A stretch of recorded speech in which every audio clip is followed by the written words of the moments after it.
From the headquarters of the Guild of Champions, this is the Chris Terrell Podcast, and I am your host, Chris Terrell, and welcome to another week of your weight loss quest.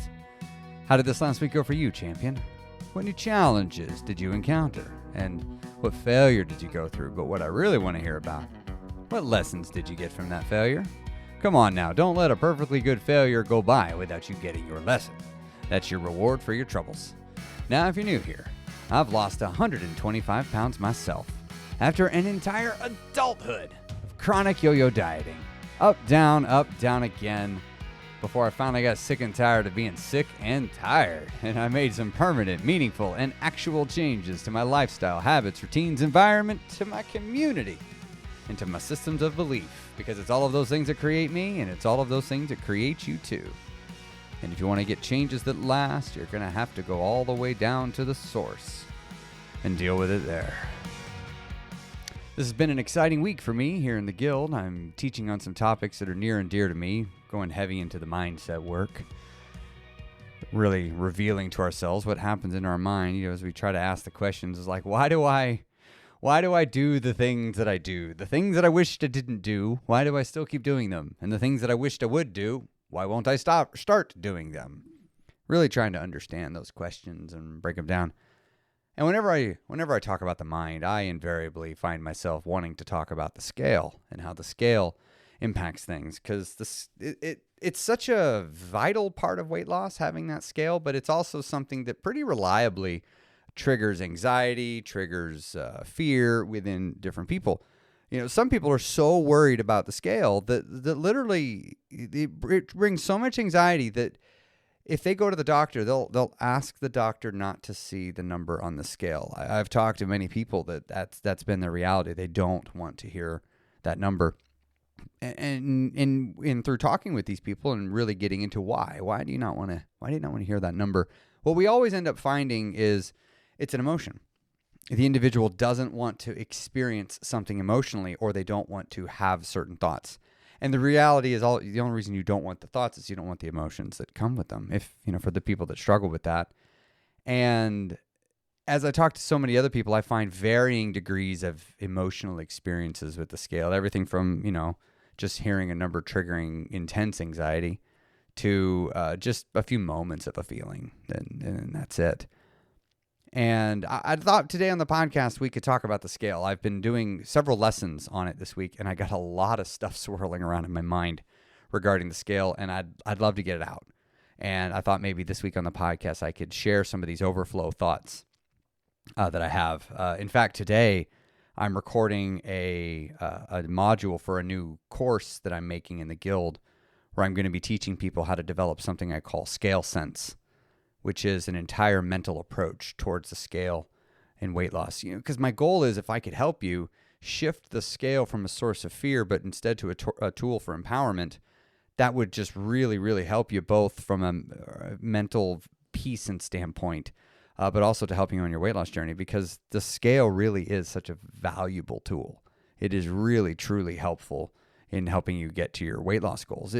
I would equate it to like your bank balance or an investment account, right? Or your paycheck. Like if you were wanting to raise your income, we would need to look at your paycheck every time you get it, right? We would need to know what's coming in. If we were trying to improve your personal finances, we would need to look at your bank balance pretty regularly. If we were wanting to improve your investment strategy, we would need to know what's going in. We would need to know where the money is. We'd need information so that we can make decisions for an ongoing thing. And the reason why I like to compare those to weight loss is managing your personal finances is a game that has no end. Essentially, you've got to do that until you die. Maybe some of you haven't actually started yet, and maybe you should get started. But those of us that get it, we know, like you're going to have to manage your finances forever. No one's going to do it for you, unless you can pay them to do it for you, right? You're going to have to manage your money on your own. And that's something we would call a infinite game. It's something that goes on forever. There's no end. You might have milestone goals that you're striving to achieve. You might have a goal of like, I want to get 15% of my income invested. Okay, great. That's a milestone, but that's not the end of the journey. That's just the big goal that you're working for next. And on the other side of it's another goal. If you were trying to improve your your personal finances, right? Maybe you're in debt and you want to get out of debt, as an example. Well, once we get you out of debt, we got to keep you out of debt, right? Like, we don't want to get you out of debt and then you just go getting right back into debt. This is a long game. It's an infinite game that might have some temporary phases. Weight loss is no different. It is an infinite game because it's not weight loss, it's weight management. Losing weight is the equivalent of getting out of debt when you're fixing your personal finances, right? It's just one piece. It might be a very big piece, and it might be a piece that's really preventing all other initiatives that you might want to take on, and that's what your excess weight could be. I think of excess weight as debt. It's a debt that you've paid by eating more than you needed to and not moving when you should have. And it's okay. It's okay you did it, but you got to pay off the debt, right? You gotta balance the scales, so to speak. And of course, since we're talking about weight loss, scales come up. And whenever I'm thinking about the mind and I'm teaching about the mind, we end up coming near the scale. These are two topics that always seem to find themselves next to each other in the guild and when I'm teaching about it. So, all right, before I get to the stuff the overflow ideas that I wanted to get to today that I haven't had a chance to get to in a lesson this week, before we do that, I want to invite you to join my free Facebook group. You can find a link to that by going to christerrellcoaching.com. You'll find a link to the group there. You also can find a link to it in the show notes of this podcast. So if you pull out your phone right now, you can scroll down there. You'll see a link, and you can join it. Would love to have you come be a part of it. Also, I'm going to be, for the first of the month, I'm opening up the doors to the guild. If you were on the wait list, you've already gotten an email. So, or you got an email saying I was about to open it up. So I want you to know that is coming here for the beginning of the month of November. The doors are going to be open. You can come join the guild, and then I'm going to close the doors again. I'm moving to where I bring people in at once. It is so much easier when I can bring you all in together and make sure I get you pointed in the right directions and get you connected everywhere. And I do it personally. Like, it's me leading the meetings. Like, I want to meet with you and talk with you. So if you're interested in that, head on over to theguildofchampions.com. If you do not see an option to purchase and you're wanting to, that means it is not open yet. It'll be open soon. To make sure you don't miss it, add your name to the wait list. There'll be an option for the wait list. You can put your name there, and I will email you with a link when you're ready to go. All right, let's talk about scale this week. And let's talk about this idea of scale sense first. I have been teaching about the scale, since the beginning. As I said, it's such an integral part of weight loss. And I didn't understand the importance of what I was doing. And let me tell you where ultimately this came from. Let's go back to the very beginning of my journey. And I have shared this story before here in the podcast, but I haven't shared it in quite some time. So I think it's time to do it again. But I just wasn't ready to do dieting the way I'd done it before in the very beginning. We're talking week one, wide-eyed baby deer, barely can stand weight loss, weight management version of me, right? I'm ready to change. I don't know what to do. I don't know how to do it. I don't know how long it's going to take. I know nothing. I just know what I've been doing ain't working. I know that when I look back over my life, I see it's been nothing but weight gain, and I'm done. And I see plenty of diets in there, right? There's plenty of weight gain, and there's also plenty of weight loss, I'm figuring. So it's like whatever I'm doing, it's not working.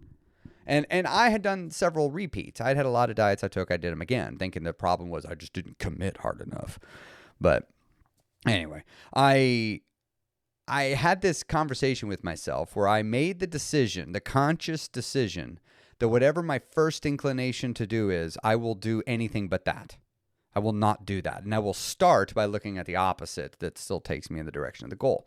As an example, I would want to cut out all foods in the past, or not all foods. I would want to cut out a whole food group, like all of carbs, right?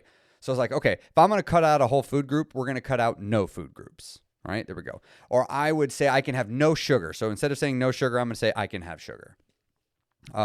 Instead of saying I have to eat healthy, I'm going to say I don't have to eat healthy. Instead of saying I have to exercise like crazy, I'm going to say I just have to exercise some. See how that one's in the direction of the goal? I didn't go exercise like crazy to no exercise. I'm like, I know I need to do some exercise, but we're going to slant towards the opposite end of the spectrum here, to the easier side. And then it got to the part when I was thinking of, going through all the components of a diet, which you all know what they are, right? It tells me what to eat, tells me how to move, and tells me how to measure progress. And you might have some other metrics in there if you got to look at things like carbs or meal timing if you're intermittent fasting or whatever the diet fad of the week is. I don't know what the current rave is. what new diets in vogue. I know it's GLP-1s are all the rage right now. That's fine, but anyway, your prescriptive diet. And it got to the point where I'm like, all right, I got to decide, how am I going to measure progress? How am I going to determine if I'm being successful or not here? And here's how I thought of it. I was like, well, what's my actual goal? What's the goal? I'd never really made myself think about it. And ultimately, the answer I arrived at was, my goal is not to lose weight. My goal is to become thin. I want to become a thin person. That's what I want. I want to be a thin person. I want to lose weight and keep it off forever. Okay, that's a big shift. How do I measure that? And as I thought about it, I was like, well, by my size. I mean, that's how I do it. I've been using weight to determine that, but really it's by size. I mean, think about it. A pound of feathers is going to look very different than a pound of rocks. I was thinking about the pound. Both of them are going to weigh the same, but they're not the same. And I started thinking of my weight as like, I think I'm going to look at how my clothes fit. I wore a belt every day to work, so I can use my belt. If my belt gets looser, that means I'm losing weight. How much weight will I have lost? I don't know. It doesn't matter. The point is, I will have lost weight. That's the only way this happens. And so, again, keeping with the notion of doing the opposite, anytime I thought about, my brain is like, well, we need to weigh ourselves every day. I was like, let's weigh ourselves virtually never. And instead of using the scale, my brain's like, let's use the scale as the most important thing. I said, let's not. Let's use something else entirely. Let's not use the scale at all. And I decided to use, do I feel better, which is my ultimate outcome. I wanted to feel better in my body. I didn't like how I felt in it. And as long as I'm progressively over time feeling better, I'm winning. And I wanted to get smaller. I wanted my clothes to become looser. And as long as my clothes are becoming looser, I'm winning. But I figured I would like to objectify, quantify, place a number on my progress, something less subjective. And I thought the scale should have a role. And the role I decided it should play in the very, very, very beginning, I'm talking week 1 of my 26-month journey, is the scale will get checked once a month, which is more than I was checking it before. So I weighed in a month later for the first time after I started. And I was down 4 pounds. I don't know when I lost those 4 pounds. For all I know, I lost them first 3 days and I didn't lose another pound the rest of the month. Or maybe I lost no weight all month and I lost 4 pounds the previous days before the weigh-in. Or maybe I lost 1 pound a week. Or maybe I lost 2 pounds one week, didn't lose weight another week, and then lost a pound each week after that. I don't know. I wasn't privy to the story because I wasn't checking in. I knew what I needed to do. I didn't need the scale to show me some number to get me to go do what it is I knew I needed to do. I didn't need the scale to provide me that. And let me tell you, I felt the pull. I felt my brain tell me to get on the scale. I wanted to do it. It's not like I didn't want to. The scale was actually there in the bathroom. I wanted to do it.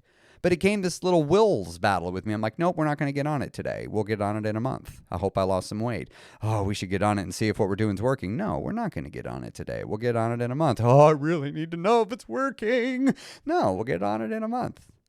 It's not time yet. And I remember getting on the scale after a month.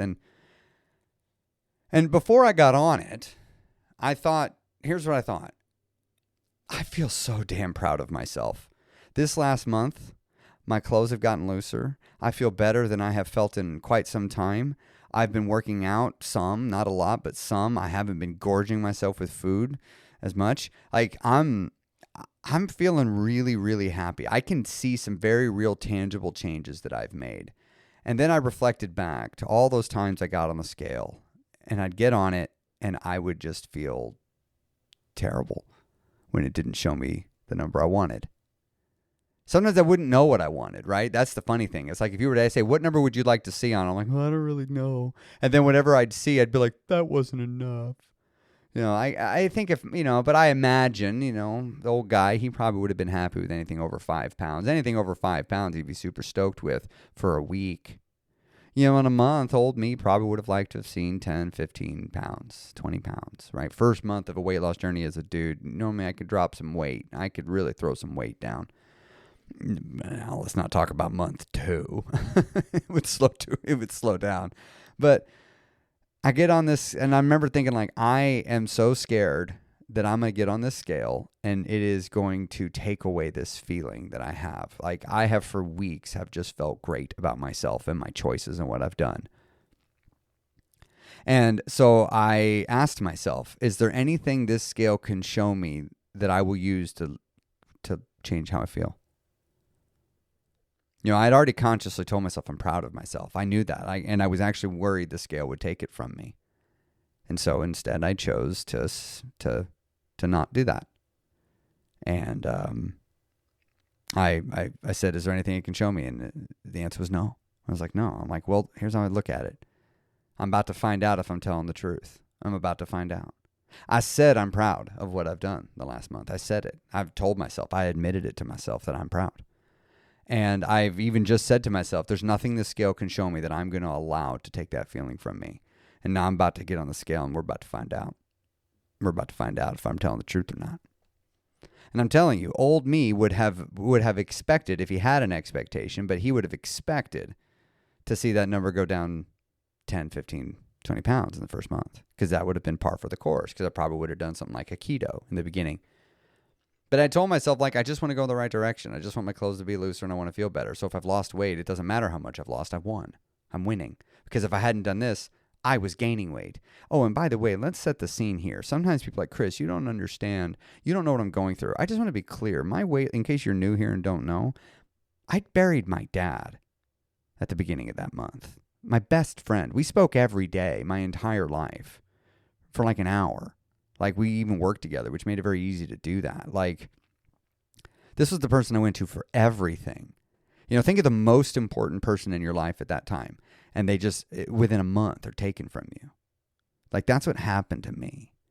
And so it's like and it's not like I came home to some happy, wonderful life that I built that I had lived. And this isn't to blame anybody else. It's my own fault. But I wasn't like happy to be home. I didn't like my job. I was working myself like crazy. I was in a career that I honestly don't even know why I was. I mean, I figured out later why I was there, but I didn't even at that point really know why I was still doing it. I had just been doing it because I've been doing it for a long time. I was out of shape. I didn't like my body. I felt controlled by my hunger. Like, this is who I am when I started it. My self-esteem was just in the tank. That's where I started. So it's like, I was in it. It was not a convenient time. And I was aware that it was not a convenient time. And the way I figured, every other inconvenient time in my life, I gained weight. That's what happens. When life gets inconvenient to lose weight, I'm gaining weight. So in my mind, I figured, even if I'm the same, that's a victory. Because my normal is not to stay the same in a trying time of life. I get on this scale, and it went down 4 pounds. And I was so happy. I was so happy. It went down. I remember thinking, like, that was the easiest 4 pounds of weight loss I had ever had. If it's going to be this easy the rest of the time, I think I could do that. And you know what? I did. It really wasn't that hard. I mean, it was hard, but not. I mean, look, as hard as my journey got, it was never as hard as giving up carbs for months on end. That sucked. As hard as my journey got, it was never as hard as eating only shakes and soups given to me by a doctor that totals up to only 800 calories a day, right? That was hard. As hard as my weight loss journey was, as hard as most of y'all's weight loss journey was, it ain't going to be that hard. You got to take appetite suppressants to do that. You're going to be so miserable. And so, but I remember thinking, like, I'm proud. Like, I definitely put in some work. I made some sacrifices this month. And I was happy about it. But here's what I was happy about, is I had already felt that way. Literally, when I saw that number on the scale, it did not make me more happy than I already was. It was reassuring, that's for sure. I definitely breathed a sigh of relief, and I definitely felt better. You know, later I understood more what was happening, and I started getting to a better place in the scale. And that's the stuff I'm teaching in the guild right now. But everything I'm teaching began with this story that I told you. And me trying to understand, why did this work? How come this weigh-in didn't demoralize me? They always did.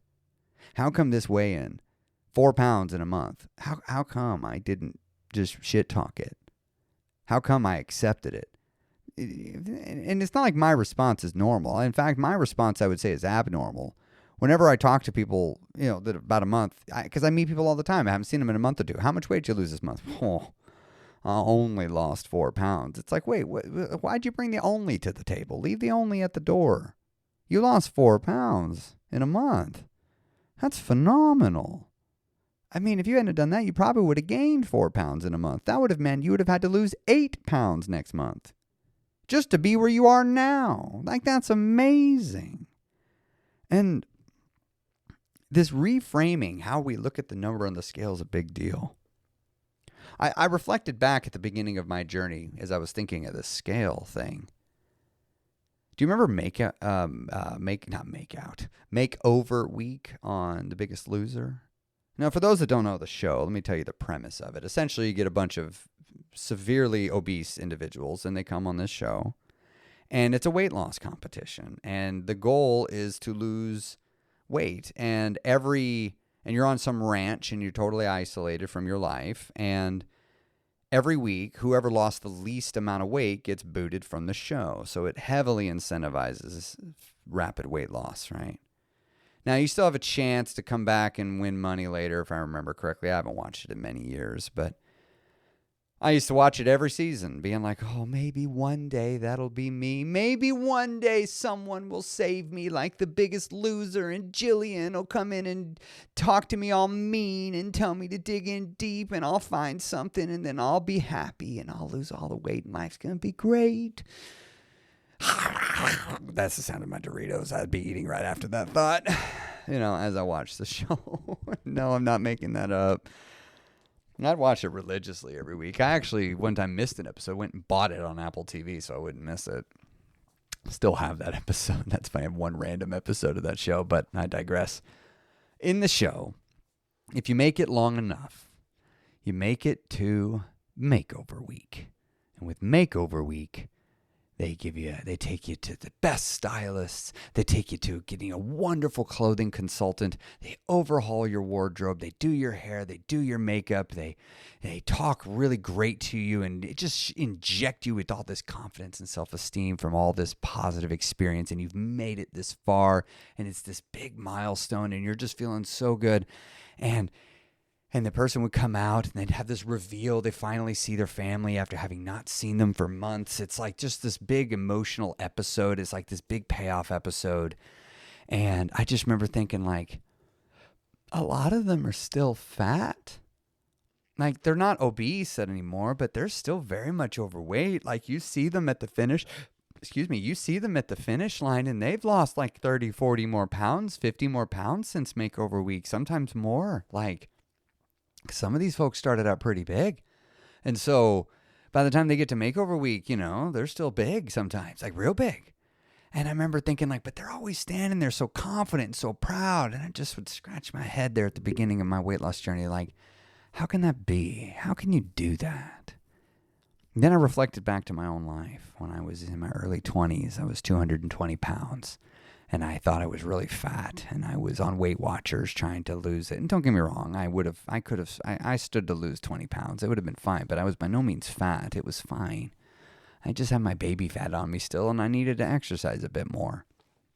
And so here I am now at 34 years old, 290 pounds, just going, gosh, I would just be strutting my stuff if I was in that body, like that early 20-year-old body of me at 220 pounds. I would just absolutely die to have that body. That body would be amazing. I remember thinking that as I'm 34, and I'm like, but when I was 24, I didn't feel that way. I felt very differently. I was very down on myself, and that got me thinking, wait a minute. Is this simply just a state of mind? Is that all it is? Is this number being good or bad? Is it actually just completely determined by the person inside their own head? And then they can just simply choose to be confident, and it's not a lie, and it's real. And I got to thinking about that. And I was like, these folks, the reason why they like Makeover Week is because they love who they are, and they love their body, and they love what they've done. And I just remember thinking, like, what am I waiting for? Because if I were 400 pounds, I'll bet I'd give anything to be in my 290-pound body. I remember thinking that. Like, truly, if I was 400 pounds, I'd be very, very, very excited to be in the body that I just woke up in. And I was like, and I'm waking up every day not being grateful for it. I'm waking up every day, in fact, being anti-grateful for it, rejecting it, wishing I didn't have what I have. And for whatever reason, I don't even understand why, I decided that I'm just going to love my body and love myself and be grateful for it now. And I'm going to want to change things. And I'm going to look at my gut and say, I don't like this. I love my body, but I don't like this gut, and I'm going to change it. I started thinking of it like a house. You know, if you have a kitchen in your house, if you don't like your kitchen, you don't necessarily have to hate the whole house. You could just not like the kitchen, and you can change the kitchen, right? It's a changeable thing. And just because I don't like it now, that doesn't mean I didn't like it before. And so anyway, I started in the beginning of my journey coming at this from a very different mentality. And what I didn't understand was my battle with the scale was never actually a battle with the scale. It was a battle with my own mind, a battle with my own thoughts, a battle with the story that I would bring to the scale and add to the number. It was a byproduct of the fact that I had unintentionally done the wrong thing, and I had overvalued the scale. I took the scale and I made it more than it was. I took it from a tool of just measuring how heavy my body is, and I turned it into a tool that determines if I'm good enough. I turned it into a metric for my level of commitment and dedication to my goal. You know, if it didn't go down, I guess that means I wasn't very committed. I guess I don't care enough. If it went up, you know, oh, this is not good. Oh, it goes up another week. Oh, man, I guess this means you're going to fail. I let the scale in any given moment, or even a given week or two, determine if I was going to be successful in the future or not. And I would allow the scale to completely demoralize me. I had to change that. And the answer to changing it was approaching the scale with an entirely new mindset, by asking myself better questions than the ones I would ask before, instead of looking at the number on the scale and saying, what did I do so wrong? You know, you could get up to it and say, what did I do this last week that I'm proud of? Your mind's going to give you an answer to both. But I'm willing to bet when you ask your mind, what did I do wrong this week? And you're doing it from a place of stinking thinking, you know, you're not being so kind to yourself. You just saw a number you didn't like, and then you bring that number back, and you might feel a little disappointed. And what if you beat yourself up with that number? You know, it'd be easy to do it. It'd be easy to slip into that space. Because your brain will get you the answer. What did you do so wrong this last week? How did you suck this last week? Where's a time when you just didn't care? Your brain will know the answers. It'll go find them. And if it doesn't, some of you, your brain will just make up the answers and tell you it's the truth. But what if you asked yourself a different question and said, well, what did I do that I'm proud of this last week? And you just said, come up with answers, brain. I'll wait. Take as long as you need. I'm ready. You know, if you think about it, you let your fear tell you all the things, and you don't question it too much, and you're probably even willing to wait. In fact, you're probably so willing to wait that you'll tell fear to go get you something scary, and then you'll go off and do something else and keep yourself occupied while fear is coming up with something scary, and you'll wait for fear to come back and tell you an hour later. Well, what if you did the same thing with your optimism and said, hey, brain, go give me a bunch of reasons on how I'm awesome. I'll wait. And then you go off and you do something, and then your brain's like, hey, I got a couple cool reasons why we're awesome. You got a minute? I'm like, hell yeah, dude. Why don't you tell me what they are, brain? Huh. Those are pretty awesome. I'm glad they're me. Let me write them down on a page in a journal so I don't ever forget them, because sometimes I have a tendency to forget these things. It's all a state of mind. And the scale, your experience with it, around it, on it, that happens when you see the number, before you see the number, all of that, it comes down to what's in your head. That's what it all comes down to. It's all about what's in your mind. And I know that's the annoying answer. But it is the answer. And I discovered it finally, and I've seen many other people discover it too, that if you set your mind before you get on the scale, it can lead to an entirely different outcome emotionally for you once you step off the scale. Because a lot of people, they take breaks from the scale, but you need it. You know, I opened up this episode earlier by talking about how, like, hey, if you're working on your finances, we would need to see your finances. Well, if you're working on your weight, we do occasionally need to see your weight. And you need to know if you're getting off track. Tony Robbins teaches that if you're working towards a goal, you need to have a strategy, something that you're doing, but you also need to have something that he calls sensory acuity. You need to have some means of determining progress, and you need to have some means of determining if you're getting off course. Sensory acuity. So how acute is your senses, your ability to detect deviations from your goal. Now, some of us, we take that scale and we get a little bit too sensitive, right? We're testing it a little bit too frequently, and we're putting a little bit too much weight in any given couple of measurements, or maybe even just one day's measurement, which means nothing. The scale is just a good, easy form of quantifying your progress. You can plot it on a graph and literally see what you're doing. It's cold, it's callous, it doesn't care about your feelings. And, you know, for within a few pounds, the scale doesn't tell you much. But over 10, 15, 20 pounds, it really can begin to tell a tale. And it can be vital to have the scale at least once a month. You know, a lot of times people ask me, Chris, what's the right frequency to weigh in? And I'm here to tell you there is no right. There's no single right. There's no one single right frequency for weighing in. In fact,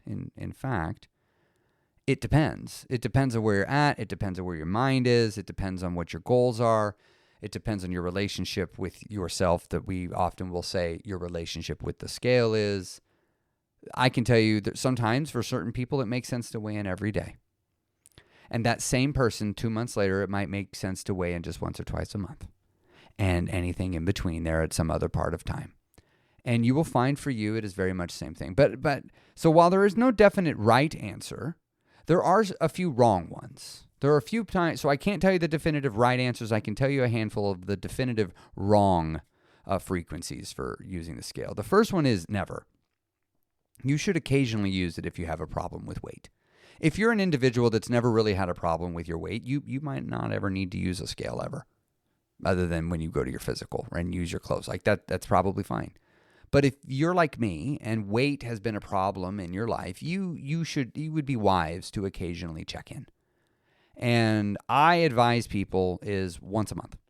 Just once a month, hop on the scale and plot it over months.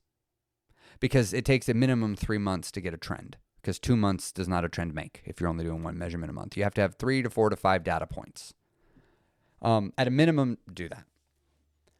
So anything less than once a month, over a course of months, I think is no good if you have a problem with weight. Well, let's talk about another time where it's not the right way to do it. And that would be compulsively weighing in every day. I knew someone that had 3 scales and would weigh in on 3 different scales every day. I've met other people I have asked them, say, I want you to take your scale, take the batteries out and put the scale in the attic. I want you to really take it away from yourself.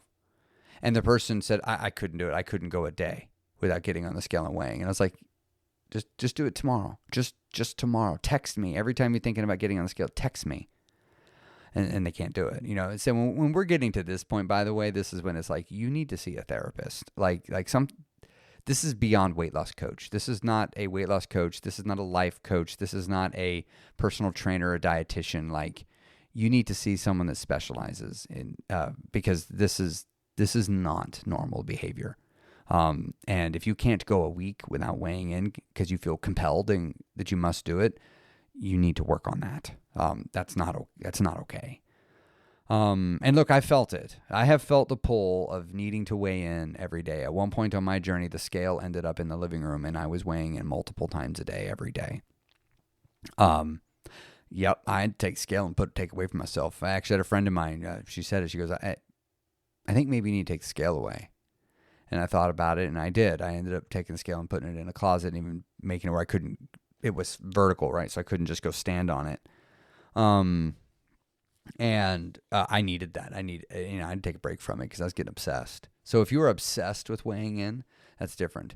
I don't think weighing in once a day to trend line it and you're having fun chasing a streak, I don't know that I would call that obsessed. I think obsessed means if you can't skip 2 consecutive days on purpose at will, that's a problem. Like, so if you're ever unsure, like, well, am I obsessed or not? We don't need to guess. It's simple. Just take the next week and don't weigh, and then see if you still do everything that you said you were going to do. If the only thing that keeps you doing what you're going to do is to see the number go down on the scale, you're not going to make it. I'm not going to sugarcoat that. If you only do the things you need to do so that the scale will go down, you are going to not make it. The scale cannot be the reason you do everything. The scale needs to be a byproduct that just happens as a result of you doing everything. The reason why you do all the things you're going to do to trigger weight loss, it needs to be for other things. Other things. It cannot be to see some number go down on the scale. And I know that may not make sense for some of you. Literally, I may be talking crazy nonsense. You're like, Chris, you don't make any sense right now. You mean to tell me I'm not supposed to care about the weight loss number so that I can lose weight, which sounds an awful lot like caring about the weight loss number? Yes, I know. It's confusing. But honestly, the less you care about something, the easier it's going to come to you. I don't know why. I just know it works. You don't have to take my word for it. Just go give it a try. See what happens. But you can look at the scale as one way, and you can look at it as another. I started looking at the scale as an opportunity to practice being present, checking in with myself, checking in with my state of mind prior to stepping onto it every week. And then I could test and see, was I telling myself the truth, or am I allowing my emotional state, allowing my mental state to be dictated by something outside of me? I decided I wasn't good with being controlled. I reached a point where I realized I was done letting my emotions be the plaything of other things around me. Many people, they let the scale dictate how they're going to think about themselves that day. They let the scale tell them if they're allowed to be proud. They let the scale tell them if they should feel shameful. They let the scale tell them all sorts of things. They let the scale dictate their happiness. That doesn't sound like freedom to me. I decided I wanted to be free on my weight loss journey.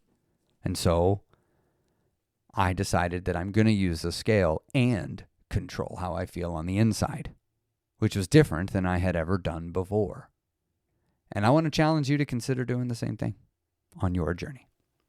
Okay, I'm going to wrap up here. Thanks for coming to the podcast this week. So good to see you. As I said in the beginning of the episode, if you're thinking about joining the guild, now is the chance to do it. I mean, not literally this moment, but here in the next day or two, depending on when you listen to this episode. The doors will be open and you can come join, and then I'm going to close them again to bring all you new folks in. Have a great rest of your week. Oh, guildofchampions.com, by the way. Have a great rest of your week. Can't wait to talk to you again next week.